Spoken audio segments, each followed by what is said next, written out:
Hello guys, welcome to my YouTube channel. Thumbnail দেখে তোমরা নিশ্চয়ই এটাই ভাবছো যে হোস্টেলে গ্যাস অ্যালাউ না করলে ফুচকা বানাবো কীভাবে। চলো পুরো ভিডিওটা দেখলেই বোঝা যাবে। প্রথমে ইলেকট্রিক কেটলিতে আলুটা সিদ্ধ করে নিলাম, তারপর একটু কাটাকাটি করে নিলাম আর কি।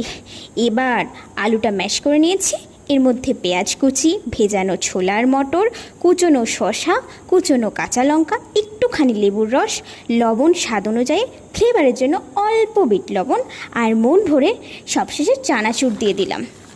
এবার ভালো করে মেখে নেব। দাঁড়াও একটা জিনিস ভুলেছি, তেঁতুলের অল্প জল এতে দিতেই হবে, যেটা ছাড়া আলুটা অসম্পূর্ণ। ব্যাস রেডি। চলো এবার তেঁতুলের জলটা রেডি করি। প্রথমে পরিমাণ বুঝে জল নিয়ে নিচ্ছি।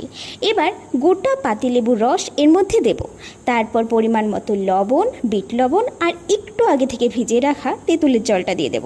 কালারটা দেখছো গাইস, দেখেই জিভে জল চলে এলো। এবার ঝালের জন্য একটু কাঁচা লঙ্কা দিয়ে দিলাম, তোমরা চাইলে লঙ্কার গুঁড়ো অ্যাড করতে পারো। বেশ রেডি তেঁতুলের জল। এবার ফুচকার পালা। পার্ট সব যোগ গাইস, ফুচকার পাপড়িটা আমি বাড়ি থেকে ভেজে এনেছি, কিন্তু অনেক কষ্টে গাইস, তাই অনেকগুলো ভেঙে গেছে। ওগুলো আমি এবার আলুর মধ্যে দিয়ে দিয়েছি। এবার একটা ফুচকা নাও, ভাঙো, আলু ভরো, তেঁতুলের জলের মধ্যে ডোবাও আর মুখের মধ্যে ভরে নাও। আহা দারুণ! যাই হোক, ভালো লাগলে লাইক করে দিও।